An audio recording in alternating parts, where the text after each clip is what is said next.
അമേരിക്കയെ വട്ടം കറക്കുകയാണ് ഇറാൻ.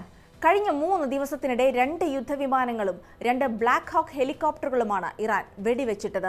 അത്യാധുനികമായ സാങ്കേതിക സജ്ജീകരണങ്ങളുള്ള യുദ്ധവിമാനങ്ങൾ അജയ്യമല്ല എന്ന് തെളിയിക്കുകയായിരുന്നു ഇറാൻ അതിലൂടെ ചെയ്തത്. ഇറാന്റെ വ്യോമാതിർത്തിയിൽ ആധിപത്യമുണ്ടെന്ന ട്രംപിന്റെ അവകാശവാദങ്ങളുടെ കടക്കൽ കത്തിവെക്കുന്നതായിരുന്നു ഈ ആക്രമണങ്ങൾ അത്രയും. എങ്ങനെയാണ് ഇറാന് ഇത് സാധിക്കുന്നത്? വിശദമായി നോക്കാം. സ്വാഗതം ഇൻഡെപ്തിലേക്ക്.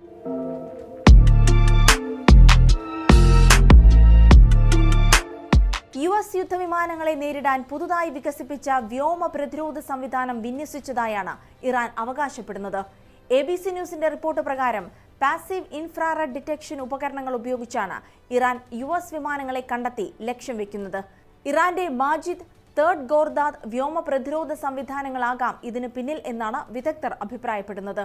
2021 ഇറാൻ ഉപയോഗിക്കാൻ തുടങ്ങിയ മാജിദ് സംവിധാനത്തിന്റെ ഏറ്റവും വലിയ പ്രത്യേകത ഇത് റഡാറുകളെ ആശ്രയിക്കുന്നില്ല എന്നതാണ്.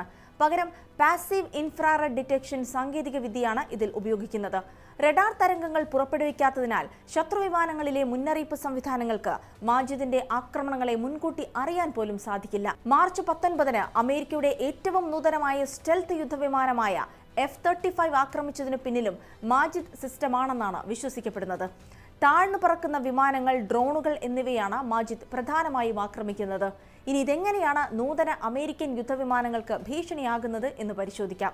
സിമ്പിളായി പറഞ്ഞാൽ വിമാനത്തിന്റെ എഞ്ചിനിൽ നിന്നുള്ള ചൂട് അഥവാ തെർമൽ എനർജിയാണ് ഈ വ്യോമ പ്രതിരോധ സംവിധാനം ആശ്രയിക്കുന്നത്. അമേരിക്കൻ യുദ്ധവിമാനങ്ങൾക്ക് റഡാറുകളെ കബളിപ്പിക്കാനുള്ള കഴിവുണ്ടെങ്കിലും തെർമൽ എനർജിയെ മറച്ചുപിടിക്കാൻ ഇതുവരെയും കഴിഞ്ഞിട്ടില്ല. സോഫ്റ്റ്വെയർ പരമായും ഹാർഡ്വെയർ പരമായും അമേരിക്കയുടെ യുദ്ധവിമാനങ്ങൾ അതിനൂതനമാണ്. ആധുനിക റഡാറുകളുടെ കണ്ണിൽപ്പെടാതെ ഏതാക്രമണവും നടത്താൻ അവയ്ക്ക് സാധിക്കും. പക്ഷേ വിമാനങ്ങളുടെ അതിവേഗത്തിലുള്ള പറക്കലിന് സഹായിക്കുന്ന തെർമൽ എനർജിയെ മറച്ചുപിടിക്കാൻ അമേരിക്കയ്ക്ക് കഴിഞ്ഞിട്ടില്ല.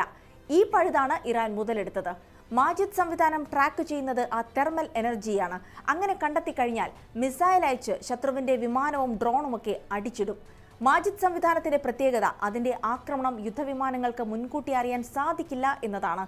മിക്ക വ്യോമ പ്രതിരോധ സംവിധാനങ്ങളും സാധാരണയായി ഉപയോഗിക്കുന്നത് റഡാറുകളെയാണ്. അതിൽ നിന്ന് സിഗ്നലുകളും പുറത്തേക്ക് പോകും. ഇതിനെ ട്രാക്ക് ചെയ്താണ് യുദ്ധവിമാനങ്ങൾ തങ്ങളെ നിരീക്ഷിക്കുന്നുണ്ട് എന്ന് മനസ്സിലാക്കുക. എന്നാൽ മാജിദ് ഒരു സിഗ്നലും പുറത്തേക്ക് അയക്കില്ല, നിരീക്ഷിക്കുക മാത്രമേ ചെയ്യൂ. യുദ്ധവിമാനങ്ങൾക്ക് നേരെ ആക്രമണം നടത്താൻ പ്രോക്സിമിറ്റി ഫ്യൂസാണ് മാജിദ് ഉപയോഗിക്കുന്നത്. അതായത് ശത്രുവിന്റെ വിമാനത്തിൽ കൃത്യമായി പതിക്കണമെന്നില്ല. ലക്ഷ്യത്തിനടുത്തെത്തിക്കഴിഞ്ഞാൽ ഈ മിസൈലുകൾ പൊട്ടിത്തെറിക്കും. സ്ഫോടനത്തിൽ ചിതറിത്തെറിക്കുന്ന ഷ്രാപ്നലുകളാണ് മിക്കപ്പോഴും യുദ്ധവിമാനങ്ങൾക്ക് കേടുപാടുണ്ടാക്കുന്നത്. 8 കിലോമീറ്റർ ദൂരത്തിലും 6 കിലോമീറ്റർ ഉയരത്തിലും പറക്കുന്ന വിമാനങ്ങളെയാണ് മാജിദ് ലക്ഷ്യം വെക്കുക. അതാണ് അതിന്റെ ദൂരപരിധി. 2003 ഇറാഖ് അധിനിവേശത്തിന് ശേഷം ആദ്യമായിരുന്നു അമേരിക്കൻ യുദ്ധവിമാനങ്ങൾ ശത്രുക്കളുടെ ആക്രമണത്തിൽ തകരുന്നത്.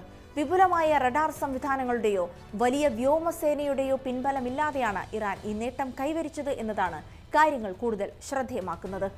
ചുരുക്കത്തിൽ റഡാറുകൾക്ക് കണ്ടെത്താനാവാത്ത പാസീവ് ആയുധങ്ങളും വേഗത്തിൽ മാറ്റാൻ കഴിയുന്ന മൊബൈൽ ലോഞ്ചറുകളും ഒളിപ്പോര് തന്ത്രങ്ങളും ചേരുമ്പോൾ ഇറാന്റെ വ്യോമാതിർത്തി ശത്രുവിമാനങ്ങൾക്ക് ഒരു മരണക്കെണിയായി മാറിയിരിക്കുകയാണ്.